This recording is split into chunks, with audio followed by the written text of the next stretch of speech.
Once there was a woodcutter. He lived with his wife in a small house near a big old forest. They had two kind children. These children had a very special adventure. But before the story begins, I must tell you about the children. They were brave, sweet, and kind. If they were not so good, this story could not happen. The boy's name was Tyltyl. He was 10 years old. His sister's name was Mytyl. She was 6. Tyltyl was a tall, strong boy. He had curly black hair. His hair was always messy because he liked to play. He smiled a lot. His eyes were bright. Everyone liked him. He was very brave. Every morning he walked with his father to the forest. His clothes were old, but he looked proud and happy. Mytyl was very different. She had light hair and wore a long dress. Their mother always fixed her dress. Her eyes were big and blue like flowers.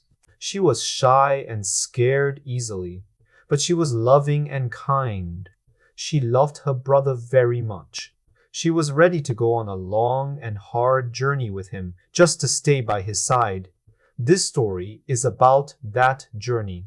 One night, the two children left home to look for happiness.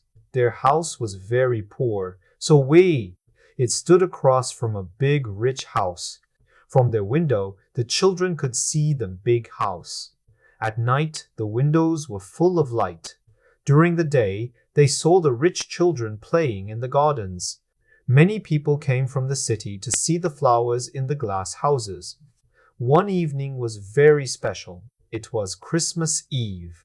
Their mother kissed them and put them to bed. She was sad. The weather was bad. Their father could not go to the forest. He had no money to buy presents, so the stockings stayed empty. The children soon fell asleep. The room was very quiet.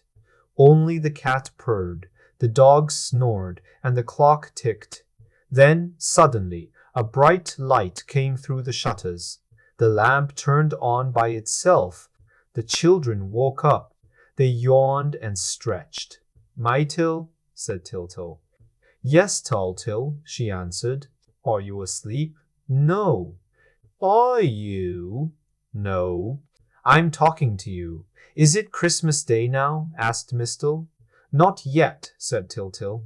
"It's still night." "Will he come next year?" "Yes." Tyltyl shouted, "Mummy forgot the lamp." "I have an idea." "What is it?" asked Mytyl. "There is no one to stop us. Look at the shutters. They are bright. It's the lights from the big house," said Tyltyl. "They are having a party. Can we open the shutters?" asked Mytyl. "Yes. Come on." The children jumped out of bed. They ran to the window and climbed on a stool. They opened the shutters. "I can see everything," said Tyltyl. "I can," said Mytyl. "There is not enough space. It is snowing," said Tyltyl. "Look! 2 big carriages. There are 12 children," said Mytyl. "No, they are girls," said Tyltyl. "They wear trousers. Be quiet and look. What are those shiny things in the tree?" "They are toys," said Tyltyl. "Guns, swords, and soldiers." "What is on the table?" asked Mytyl. "Cakes and fruit and cream tarts." "Oh, the children are so happy," said Mytyl. "They are laughing and dancing," said Tyltyl. "Yes, let's dance too," said Tyltyl. They began to jump on the stool. They laughed loudly. "They are eating the cakes," said Tyltyl. "Look, I want some." "I have 12 cakes," said Mytyl. "I have more," said Tyltyl. "But I will give you some." They danced and laughed. They were happy because the rich children were happy. They forgot their own hunger. Then, suddenly, someone knocked at the door. The children stopped. They did not move. The door opened slowly. A little old woman came in. She wore green clothes and a red hood. She was bent and walked with a stick. She had one eye and a long nose. She looked like a fairy. She came to the children and asked in a funny voice, "Do you have the grass that sings?" "But it does not sing. Tyltyl has a bird," said Mytyl. "But I can't give it." "It is mine," said Tyltyl. The fairy took out glasses. She looked at the bird. "This bird is not blue enough," she said. "I need the blue bird. My little girl is very sick." Then listen. She put her finger on her nose and said, "The blue bird means happiness. You must go find it. Go now." "Do you know who I am?" she asked. The children looked at her. They were surprised. They had never seen a fairy.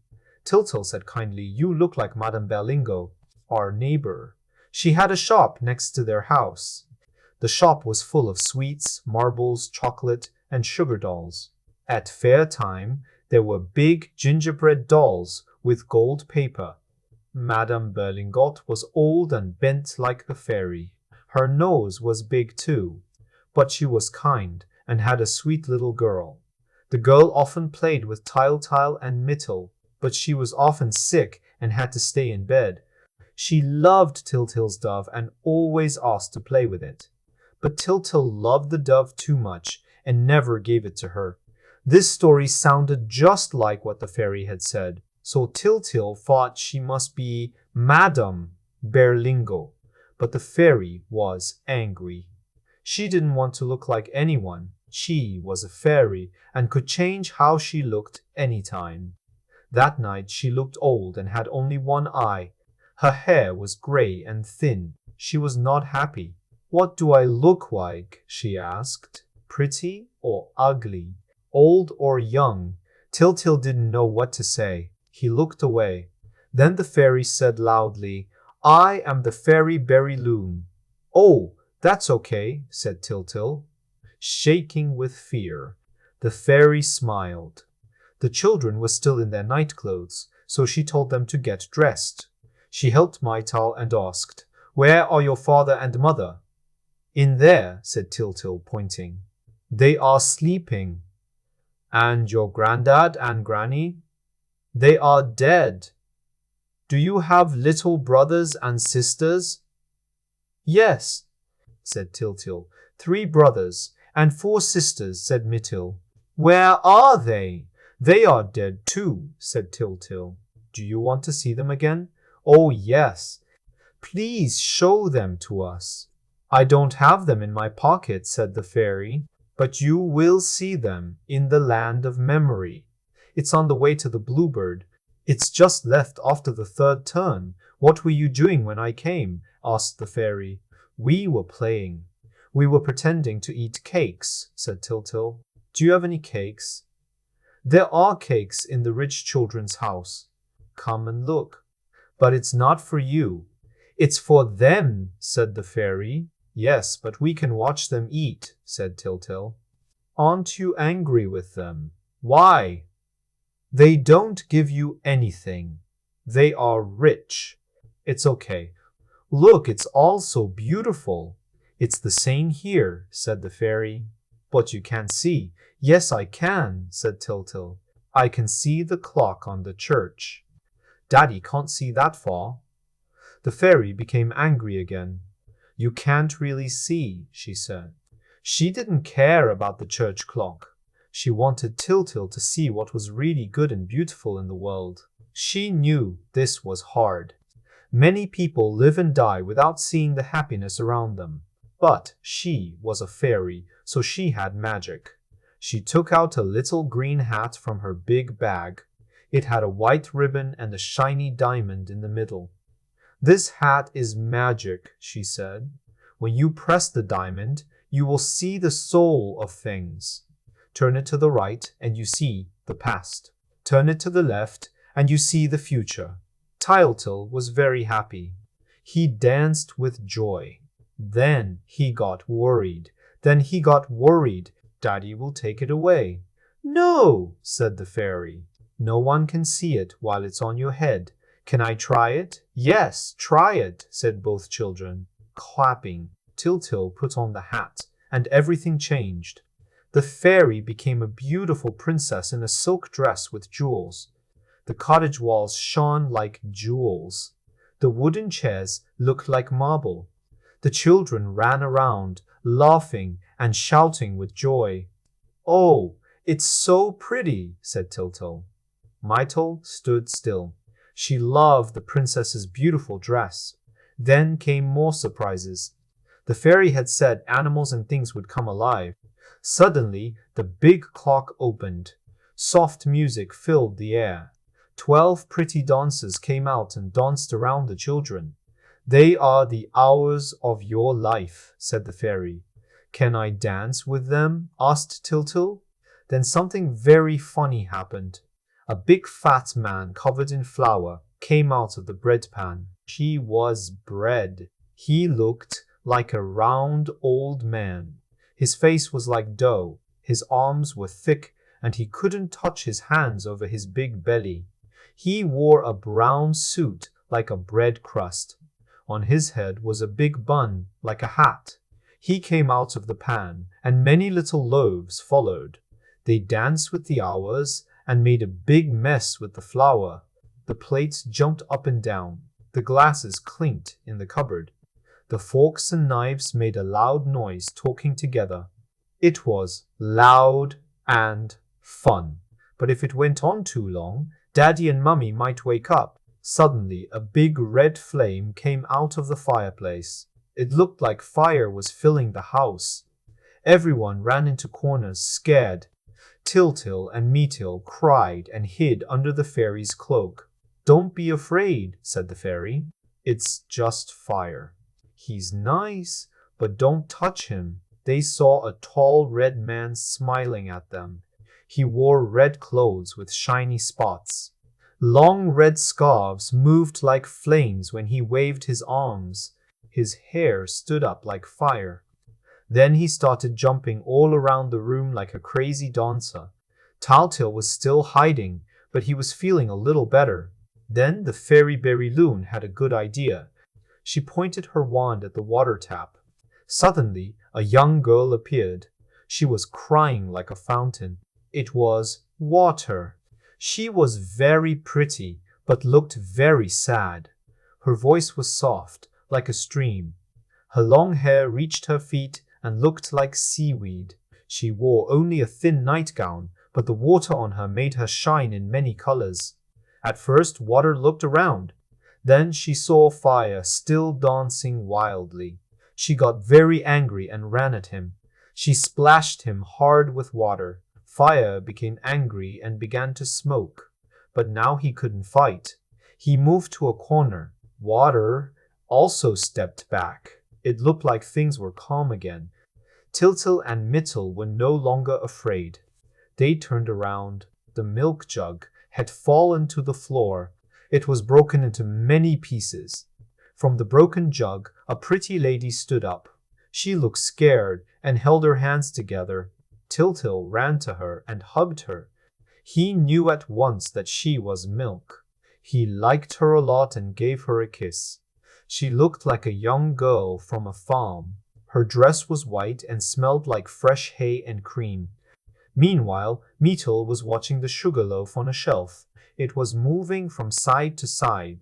Suddenly, an arm came out, then a head, then another arm, and 2 very long legs. Sugar had come to life. He looked so funny that the children laughed out loud. The fairy said, "This is Sugar. His pockets are full of sugar. Each finger is a sugar stick. What fun to have a friend made of sugar. You could eat some when you wanted." Then they heard a loud bark. "Bow, wow, wow! Good morning, my little gods.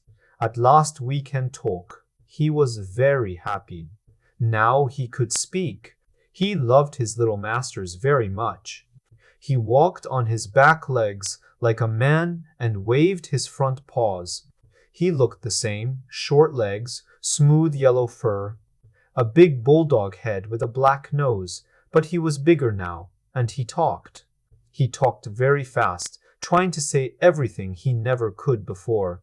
He kissed the children, wagged his tail, jumped around, and knocked over Mytal by accident.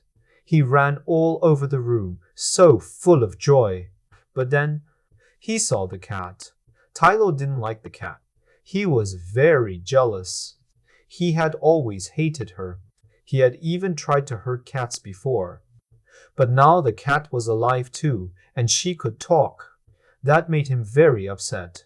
The cat, Tylette, cleaned herself and looked calm. She was very pretty. Her eyes were like shiny stones. Her black fur was soft like velvet. She smiled and said kindly to Mytal, "Good morning." Tylo was watching from across the room. "She looks like the devil," he muttered, "with her ears, her tail, and her black dress." Suddenly he jumped at the cat and barked, "I'm going to scare Tylette." The cat stood still with her back arched and her tail up. "Effed, effed," she hissed, and jumped up on a cupboard like a dragon on a vase. The children laughed loudly. But the fight would have gotten worse if something amazing hadn't happened. Suddenly, a bright light came into the room. It was like the light of the sun at noon. "Look, it's daytime," said Tyltyl. "What will Daddy say?" But the fairy said nothing. Tyltyl looked and saw something beautiful. He fell to his knees. At the window stood a tall, lovely girl. Her dress was made of shining veils. Her arms were stretched out, full of love. Her eyes were bright and kind. "It's the Queen," said Tyltyl. "It's a fairy princess," said Mytyl. "No," said the fairy. She was proud to help the children. She was always free, but now she became human to guide them. She would help them find a light of the mind, the light that shows us everything. "It is light," cried the things and animals. They loved her and danced around her.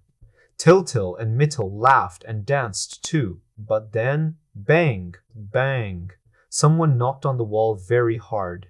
"It's Daddy!" cried Tyltyl. Tyltyl tried, but he was scared and his hands shook. He turned it too fast. "Oh no," said the fairy. "They won't have time to go back." Everyone ran around. Fire couldn't find the chimney. Water looked for her tap. Sugar was crying in front of his broken paper. Bread couldn't fit in his pan. The dog was too big for his kennel. The cat couldn't get in her basket. Only the hours had returned quickly to the clock. Light stood still and calm. The others were crying. "What will happen to us?" they asked. The fairy said, "I must tell the truth. If you go with the children, you will die at the end of the journey." They cried even more. But the dog didn't mind. He was happy to go with his little masters. He stood next to Light. Then came another loud knock.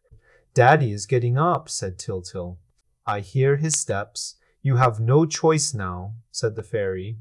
"You must come with us.